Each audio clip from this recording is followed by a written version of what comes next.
Balot ng takot ang mga residente sa isang barangay sa lungsod ng Cotabato nang kalmutin umano at kagatin ng aswang ang isang mangingisda.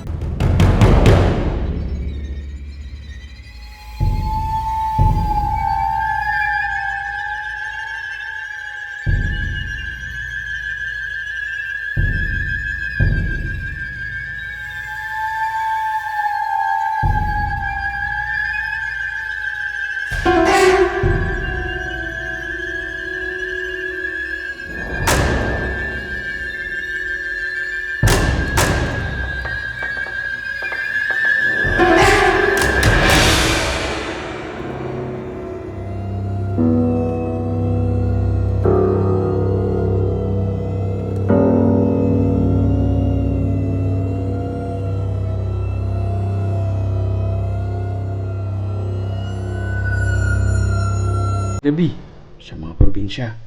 Sila ay masasamang nilalang na hindi dapat makasalamuha ng normal na tao na tulad natin. Nakakatakot ang kanilang itsura na tiyak ay hindi mo kakayanin. Nagpapanggap silang tao paminsan-minsan at humahalo sa mga ordinaryong tao. At kung malas ka at natipuhan ka, yari ka na.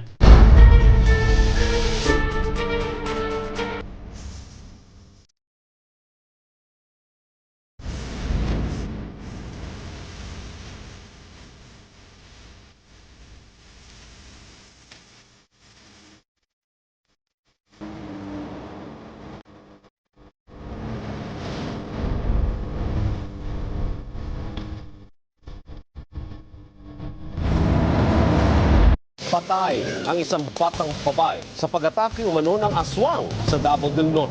Pero Kinababahala ng mga taga-Legazpi City sa Albayang umano'y aswang na pumapatay sa mga biik sa dalawang barangay doon.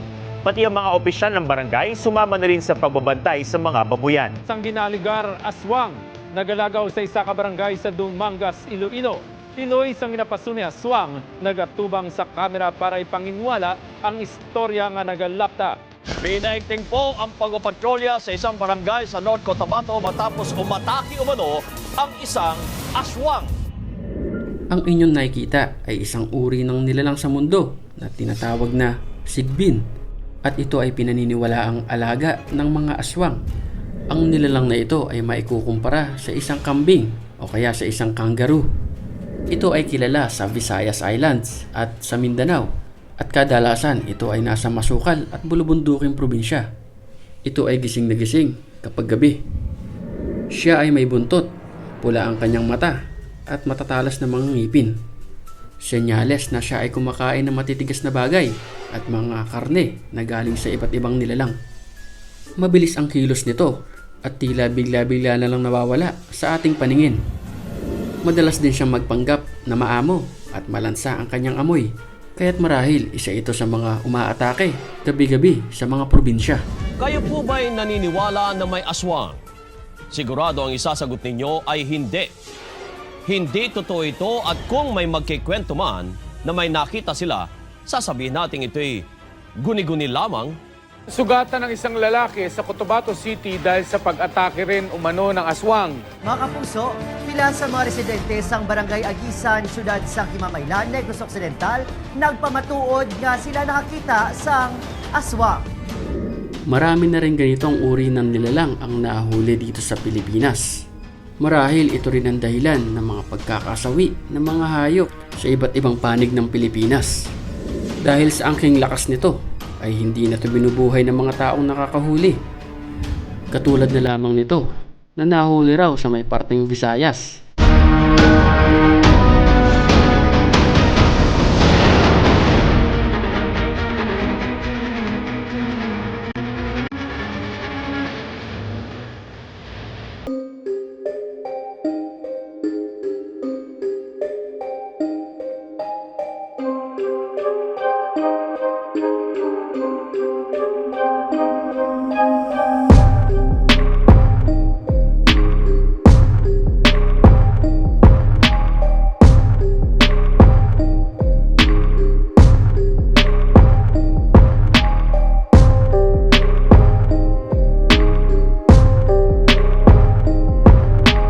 Isa itong carnivorous na ang ibig sabihin ay kumakain ng mga laman katulad ng kambing, mga baboy, mga manok, mga aso at kahit mga tao. Sadyang napakadelikado nito. Kaya't kung nakatira kayo sa masukal at bulubunduking mga probinsya ay mag-ingat kayo palagi lalo na kung gabi. Ilak at isarado ang mga bintana at pinto.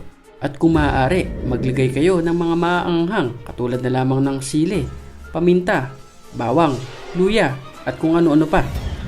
Dahil hindi sila na-attract sa mga maaanghang na pagkain.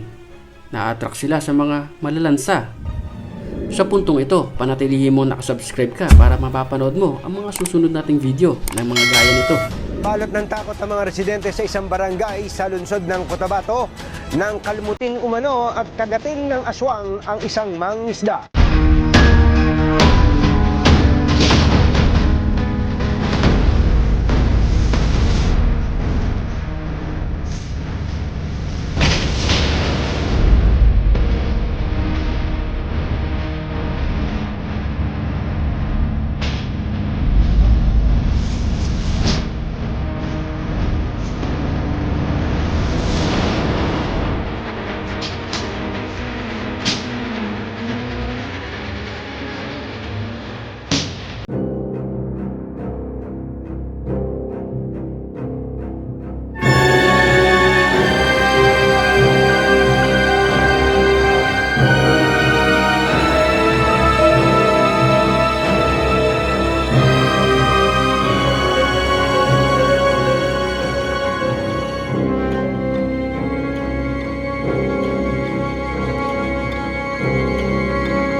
Ikaw, naniniwala ka ba na alaga sila ng aswang?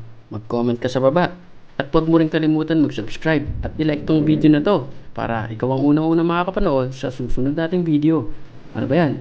Magkita-kita ulit tayo sa susunod nating upload. Paalam!